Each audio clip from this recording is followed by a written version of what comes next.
Hello guys, मैं आदित्य दयाल। स्वागत है आपका हमारे YouTube चैनल दयाल क्लासेस में।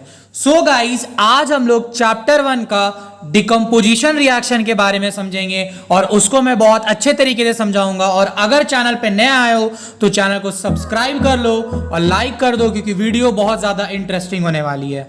सो चलिए शुरू करते हैं। सो गाइस, ये रहा डिकम्पोजिशन रिएक्शन। आखिरकार ये डिकम्पोजिशन का मतलब क्या होता है? डिकम्पोजिशन मतलब होता है टूटना। क्या होता है गाइस? टूटना। किसी भी चीज का टूटना, उसको हम लोग बोलते हैं डिकम्पोजिशन। अब यहां पे सबसे इंपॉर्टेंट बात आती है कि सर आपने बताया डिकम्पोजिशन मतलब होता है टूटना, पर यहां पे इस चैप्टर में डिकम्पोजिशन रिएक्शन में क्या टूटता है? तो ध्यान रखना गाइस, डिकम्पोजिशन में कंपाउंड टूटता है। क्या टूटता है? कंपाउंड टूटता है। कोई भी दिक्कत? अब ये रही पहली बात, क्या टूटता है गाइस? कंपाउंड टूटता है। अब दूसरी सबसे इंपॉर्टेंट बात डिकम्पोजिशन रिएक्शन में आपको याद क्या रखना है कि डिकम्पोजिशन रिएक्शन में हर बार, हर केस में आप कोई भी रिएक्शन पढ़ो, कुछ भी पढ़ो, हर बार एक चीज या फिर एक कंपाउंड बहुत सारे कंपाउंड्स में टूटता है। मैंने क्या बोला? एक कंपाउंड बहुत सारे चीज में टूटता है। सर मेरे को इसका मतलब समझ में नहीं आ रहा है, तो गाइस जरा ध्यान से सुनना मेरी बात।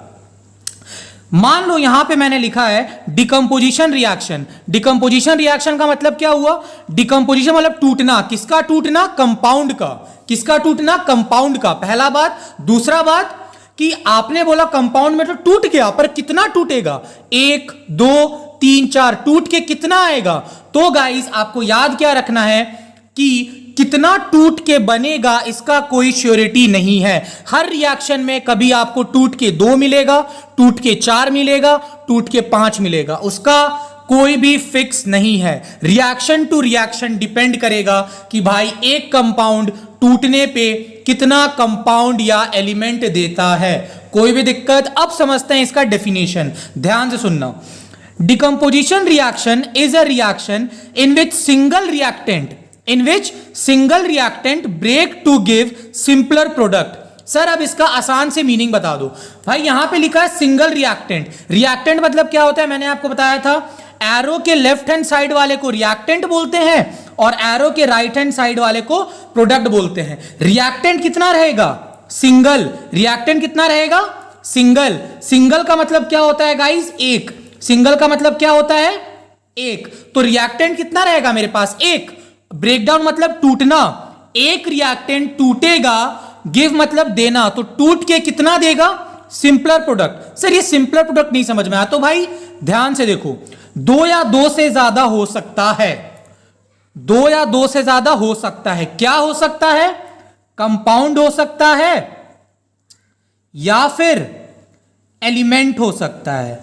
कंपाउंड हो सकता है या फिर एलिमेंट हो सकता है। टूट के आपके पास ये चीज आ सकता है। सर एक बार एग्जांपल देख लो।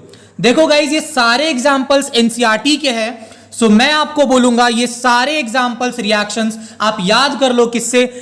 10th में डायरेक्ट क्वेश्चन आते हैं, एकदम डायरेक्ट। ठीक है, तो पहला रिएक्शन देखो, FeSO4 सॉलिड स्टेट में है। इसको मैंने बताया था आपको, फिजिकल स्टेट सिंबल्स बोलते हैं। मतलब ये किस फेज में है? सॉलिड में है, लिक्विड में है कि गैस में है? ठीक है, तो FeSO4 किस में आता है? सॉलिड में। इसका नाम क्या है? Ferrous sulphate. अब सर मेरे को यह समझ में नहीं आ रहा है कि इसका नाम फेरस सल्फेट क्यों पड़ा। तो गाइस आप एक चीज अपने दिमाग में ध्यान से रख लो कि इसका नाम फेरस सल्फेट क्यों पड़ा, इसका नाम फेरिक ऑक्साइड क्यों पड़ा, इसका नाम सल्फर डाइऑक्साइड क्यों पड़ा। अगर आपको कंपाउंड्स के नेमिंग करने में दिक्कत आती है या फिर केमिकल फॉर्मूला बनाने में दिक्कत आती है, तो मैंने एक बहुत अच्छी वीडियो बनाई है, आप उसे जाके जरूर देखना, जिससे आपकी सारी कॉन्सेप्ट क्लियर हो जाएंगे। मैं उसका लिंक डिस्क्रिप्शन बॉक्स और आई बटन दोनों पे दे दूंगा। ठीक है गाइस, जरूर जाके देखना। सो पहला रिएक्शन क्या है? 2FeSO4 गिव्स, और ये डेल्टा क्या है सर? डेल्टा मतलब होता है हीट। डेल्टा मतलब क्या होता है? हीट। अब जरा ध्यान से सुनना मेरी बात। सर आपने बोला डिकम्पोजिशन मतलब होता है टूटना। डिकम्पोजिशन मतलब टूटना। अब मैं तुम्हें एक बात बताता हूं। मान लो भाई कि आपके पास एक दीवार है। आपने बोला कि भाई दीवार है इसको जाके तोड़ो, तो कोई ऐसा थोड़ी कि एक मुक्के मारेगा तो दीवार टूट जाएगा, वो तो नहीं टूटने वाला दीवार। अब हाँ खली आ जाए तो वो एक अलग बात है, पर खली से भी कोई मजबूत दीवार रहेगी तो वो टूटेगा नहीं। तो किसी भी चीज को तोड़ने के लिए हमको एक चीज चाहिए, किसी भी चीज को तोड़ने के लिए कुछ चाहिए हमको। ध्यान से सुनना मेरी बात। मान लो एक बच्चों का खिलौना है, मैंने बोला कि भाई एक छोटा सा बच्चा है उसने तोड़ दिया, तो उसने क्या किया, तोड़ा। तोड़ा मतलब डिकम्पोज किया। उसने कैसे तोड़ा, मस्कुलर फोर्स लगा के, अपने हाथों से तोड़ा। हाथों से तोड़ा मतलब मस्कुलर फोर्स लगा के तोड़ा उसने, ठीक है। तो उसने अपने हाथों से तोड़ा मतलब मस्कुलर फोर्स लगा के तोड़ा। तो वैसे ही गाइस कंपाउंड, ये कंपाउंड यहां पे डिकम्पोजिशन रिएक्शन हो रहा है। अगर आपको किसी ने बोला कि सर ये डिकम्पोजिशन रिएक्शन क्यों है, सो पहला तरीका क्या है पकड़ने का, भाई रिएक्टेंट एक है। तो मेरे दिमाग में क्लिक कर गया कि सर ने बताया था अगर रिएक्टेंट एक हो और टूट के बहुत सारा चीज आए तो उसको हम लोग डिकम्पोजिशन रिएक्शन बोलते हैं। अब ध्यान से सुनना मेरी बात। ये जैसे रिएक्शन है एनसीईआरटी का रिएक्शन FeSO4, डेल्टा मतलब हीट, मेरे को क्या क्या दिया, Fe2O3 ferric oxide, SO2 gas sulphur dioxide, SO3 gas sulphur trioxide, ये इसका नाम होता है। अब ध्यान से सुनना मेरी बात। सर ये रिएक्शन, ये डेल्टा मतलब होता है हीट। अगर FeSO4 को आपको तोड़ना है तो आपको हीट प्रोवाइड करना पड़ेगा। अगर आप हीट प्रोवाइड करके इससे मुक्के से मारोगे FeSO4 को तो ये टूटेगा नहीं। सो आपको एक चीज समझ में आ रहा होगा कि कोई भी पार्टिकुलर रिएक्शन एक पार्टिकुलर कंडीशन में होता है तभी वो टूटेगा। अगर आप उसको किसी दूसरे चीज में तोड़ोगे तो वो टूटेगा नहीं। जैसे FeSO4 को आप हीट प्रोवाइड करोगे तभी वो टूटेगा, अगर आप इसे मुक्के से मारोगे तो ये नहीं टूटेगा। मतलब ये किस प्रेजेंस में टूटेगा ये चीज फिक्स है। तो सर आपको कैसे पता, भाई अभी क्लास 10 में इतना डीप जाने का जरूरत नहीं है, आपको बस ये रिएक्शंस याद कर लेने हैं। कोई भी दिक्कत, एकदम अच्छे से समझ में आ रहा है। सो सिंपल रिएक्शन क्या है कि FeSO4 मेरा हीट के प्रेजेंस में टूटा तो Fe2O3 SO2 और SO3 मेरा बनाया। कोई भी दिक्कत। अब आते हैं नेक्स्ट रिएक्शन पे। अब गाइस ध्यान से सुनना मेरी बात। ये रहा आपके पास सेकंड बी, क्या है, लीड नाइट्रेट। क्या है, लीड नाइट्रेट, हीट मतलब इसको किसके प्रेजेंस में तोड़ रहे हैं, हीट में। ये भी मुक्के मारने से टूटेगा नहीं, ठीक है। आ रही है बात आपको समझ में। तो भाई लीड नाइट्रेट किसके प्रेजेंस में टूट रहा है, जब आप हीट दे रहे हो तो। अगर आप मुक्के से मारोगे तो ये टूटेगा नहीं। ध्यान सुनना मेरी बात। अब आपके पास जब लीड नाइट्रेट ब्रेक हुआ तो ये किसमें ब्रेक हुआ, lead oxide PbO plus NO2 plus O2। अब आप बोलोगे सर यहां पे 2 क्यों आ गया, 2 क्यों आ गया, 4 क्यों आ गया, तो यहां पे मैंने बैलेंस किया है। अगर आपको बैलेंसिंग का कॉन्सेप्ट भी नहीं आता है तो आप मेरे प्लेलिस्ट सेक्शन में जाके चेक कर सकते हो, जिससे आपको सब कुछ क्लियर हो जाएगा, ठीक है। मैं उसका भी लिंक डिस्क्रिप्शन बॉक्स में दे दूंगा। अब यहां पे ध्यान से सुनना मेरी बात। यहां पे NO2 आपको क्या याद रखना है, NO2 एक रेडिश ब्राउन गैस होता है। इसके बारे में आपको याद रखना है कि NO2 एक कैसा गैस होता है, रेडिश ब्राउन गैस। आपको इसके बारे में याद रखना है ये चीज, ठीक है।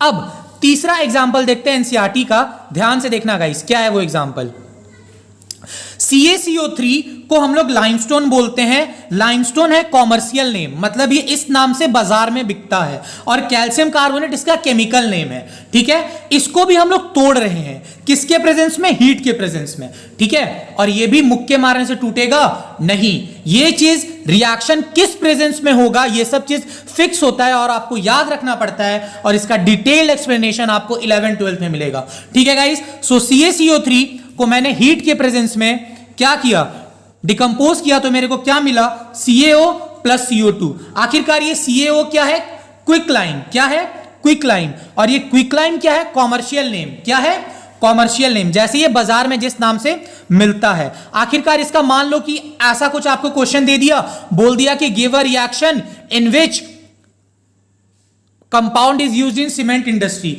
तो आप बोलोगे कि भाई कैल्शियम ऑक्साइड आता है जो यूज होता है सीमेंट इंडस्ट्री में, उसका रिएक्शन लिखने बोला है तो आपको ये पूरा रिएक्शन लिखना पड़ेगा। इसीलिए सवाल कैसा भी आए, आपको अगर रिएक्शन याद है तो आप कोई भी सवाल आराम से बना दोगे। सो एक ही मोटिव रखना, रिएक्शन याद कर लो, गिन के 5 रिएक्शन है, डेली कॉपी में लिख के प्रैक्टिस करो, जिससे कभी भी कोई भी दिक्कत नहीं होगी। ठीक है गाइस, प्लस CO2। अब आते हैं नेक्स्ट एग्जांपल्स पे। अब क्या है गाइस, नेक्स्ट आपके पास है 2AgCl। अब यहां पे और एक है रिएक्शन मेरे पास, AgCl, एरो के ऊपर मैंने लिखा है सनलाइट, और मेरे को क्या दे रहा है, Ag और Cl2। मान लो आपको देखो इस रिएक्शन, ये भी रिएक्शन एनसीईआरटी का है, और आपको इसके बारे में क्या क्या याद रखना है, ध्यान सुनना मेरी बात। AgCl कंपाउंड कब टूटेगा, AgCl कंपाउंड तब टूटेगा जब मैं इसको सनलाइट के प्रेजेंस में रखूंगा। अगर मैं AgCl को हीट करूंगा तब ये टूटेगा नहीं। क्यों? क्योंकि ये सब साइंटिस्ट लोग ने देखा है एक्सपेरिमेंट करके कि AgCl मेरा सनलाइट के प्रेजेंस में टूटता है, हीट देके टूटता नहीं है। इसलिए आपको ये चीज याद रखना है। पहली बात आपको समझ में आई इस रिएक्शन के बारे में। अब दूसरी बात आपको क्या याद रखनी है गाइस, ध्यान से सुनना मेरी बात, कि सर AgCl सिल्वर क्लोराइड इसका नाम है, और ये सिल्वर कलर का होता है। किस कलर का होता है, सिल्वर कलर का। ठीक है, अब आपको एक चीज और क्या याद रखनी है कि AgCl जो मेरा सिल्वर कलर का होता है, ये सनलाइट के प्रेजेंस में रखने के बाद ये जो टूटता है, ब्रेक होता है, तो ये ब्रेक होके जो Ag देता है, जिसको हम लोग सिल्वर बोलते हैं, उसका कलर चेंज हो जाता है ग्रे। क्या हो जाता है, ग्रे। तो मान लो आपको किसी एग्जाम में ऐसा पूछा कि भाई एक ऐसा रिएक्शन बताओ जिसमें एक सिल्वर कंपाउंड मेरा ग्रे कलर में कन्वर्ट हो रहा है, तो आपका दिमाग क्लिक करेगा, अरे भाई ये तो मैंने रिएक्शन पढ़ा था, AgCl वाला रिएक्शन लिख दो, आपके फुल नंबर आ गए, कोई भी दिक्कत। इसीलिए रिएक्शंस याद करो और उसके बारे में क्या क्या छोटी छोटी बात है वो याद रखो, जिससे आपके सारे सवाल बन जाएंगे। अब आते हैं 5वें नंबर पे। अब क्या है 5वां नंबर, कि मेरे पास एक AgBr कंपाउंड है, उसको मैंने सनलाइट के प्रेजेंस में रखा है, तब टूटा है वो। AgBr को जब आप सनलाइट में रखोगे, धूप में रखोगे, तभी वो टूटेगा। उसको आप हीट करोगे तब वो टूटेगा नहीं। ठीक है, ये साइंटिफिकली प्रूव्ड है और आपको याद करना पड़ेगा 10th के बेसिस पे। गिन के 5 रिएक्शन है डिकम्पोजिशन रिएक्शन के, मस्त तरीके से याद कर लो, फुल नंबर। और इसके बारे में छोटी छोटी इंफॉर्मेशन रख लो, आपसे कोई भी सवाल छूटेगा नहीं। ठीक है, सो AgBr एक कंपाउंड है, जब मैंने उसको सनलाइट के प्रेजेंस में रखा तो मेरे को क्या क्या मिला, Ag मिला और Br मिला, Ag मिला और Br मिला। आपसे ये रिएक्शन के बारे में आपको क्या क्या बात याद रखनी है, ध्यान सुनना। मान लो सवाल में बोला कि right a reaction in which compound is photosensitive, compound is photosensitive। तो भाई फोटोसेंसिटिव कौन सा कंपाउंड होता है, AgBr, और मेरे को सवाल में रिएक्शन लिखने बोल रहा है। अरे भाई सर ने तो पढ़ाया था AgBr वाला रिएक्शन, तो लिख दो AgBr, एरो के ऊपर सनलाइट, Ag प्लस Br2, ये रिएक्शन डिट्टो आ जाओ छाप के, आपके फुल नंबर। तो आपको एक चीज इस रिएक्शन के बारे में क्या याद रखना है कि मेरा AgBr वो फोटोसेंसिटिव है। फोटोसेंसिटिव बोलने का मतलब सर इसका फील क्या हुआ, अरे भाई फोटोसेंसिटिव बोलने का मतलब फील समझो। AgBr एक ऐसा कंपाउंड होता है जो सनलाइट को तुरंत से सेंस कर लेता है कि हाँ भाई यहां पे इस कमरे में या फिर इस जगह पे क्या है, मेरे इस जगह पे सनलाइट प्रेजेंस है, तो ये तुरंत से सेंस कर लेगा। सेंसिटिव मतलब सेंस करना, पहचान लेना। तो अब दूसरी बात आपको यह समझ में आ गई इस रिएक्शन के बारे में। अब आपको तीसरी बात क्या याद रखनी है इस रिएक्शन के बारे में। अगर आपसे एग्जाम में बोल दे कि भाई right a black and white photography reaction, तो सिंपल जाके ये रिएक्शन छाप के आ जाना, लिख के आ जाना, आपके फुल नंबर आएंगे, कोई भी दिक्कत। तो आपको इस रिएक्शन के बारे में क्या क्या पॉइंट्स याद रखनी है, आपको सब समझ में आ गया। सो गाइस, इसी के साथ हमारा डिकम्पोजिशन रिएक्शन हुआ फिनिश। अगर आपको इस चीज में कोई भी दिक्कत हो सो कमेंट सेक्शन में कमेंट करना ना भूलना। Thank you for watching my video guys. Bye bye. See you all. Take care.